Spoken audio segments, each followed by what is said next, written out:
ನೀನು ಮನೆಯಲ್ಲೇ ಇರಲ್ಲ ಜಾಸ್ತಿ. ಹೆದರಿದ ಶೇಖರ ತಡವರಿಸಿದ. ಅದು ಅದು ಅಣ್ಣ, ಹೇಳೋಕ್ಕೆ ಜಾಸ್ತಿ ಒದ್ದಾಡ್ಬೇಡ. ನನಗೆಲ್ಲ ಗೊತ್ತು. ನಿನಗೆ ಇಷ್ಟು ದಿನ ದುಡ್ಡು ಹೇಗೆ ಸಿಕ್ತಿತ್ತು, ನೀನು ದುಡ್ಡು ಕೇಳೋಕ್ಕೆ ಮನೆಗೆ ಯಾರ್ಯಾರನ್ನ ಕಳಿಸ್ತಿದ್ಯಾ ಅಂತ. ಅದೆಲ್ಲ ನನಗೆ ಎಲ್ಲರ ಮುಂದೆ ಹೇಳೋದು ಬೇಕಾಗಿಲ್ಲ.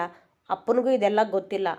ಈಗಲೂ ಹೇಳ್ತಿದ್ದೀನಿ, ಇದೆಲ್ಲ ಬಿಟ್ಟು ಅತ್ತಿಗೆ ಜೊತೆ ಚೆನ್ನಾಗಿರು, ನಿನಗೆ ಒಳ್ಳೆಯದು.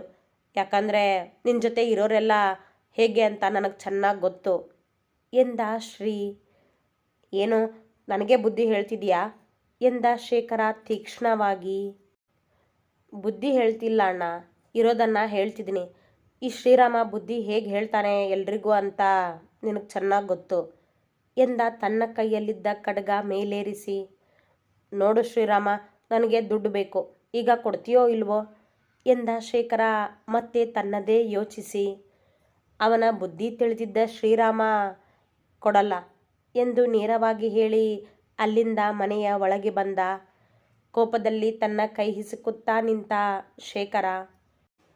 ನೋಡ್ದ ಶೇಖರ, ನಿನ್ನ ತಮ್ಮ ನಿನಗೆ ಹೇಗೆ ಮಾತಾಡ್ತಿದ್ದಾನೆ ಅಂತ. ಅದಕ್ಕೆ ನಾನು ನಿನಗೆ ಹೇಳಿದ್ದು, ನಿನ್ನೋರು ಅಂತ ಈ ಮನೇಲಿ ಯಾರೂ ಇಲ್ಲ, ನಿನ್ನ ಪಾಲಿನ ಆಸ್ತಿ ನೀನು ತಗೊಂಡು ಬೇರೆ ಮನೆ ಮಾಡು ಅಂತ ಎಂದ. ಮರೆಯಲ್ಲಿ ನಿಂತು ಇವರಿಬ್ಬರ ಮಾತು ಕೇಳುತ್ತಿದ್ದ ಕೇಶವ ಹೊರಬಂದು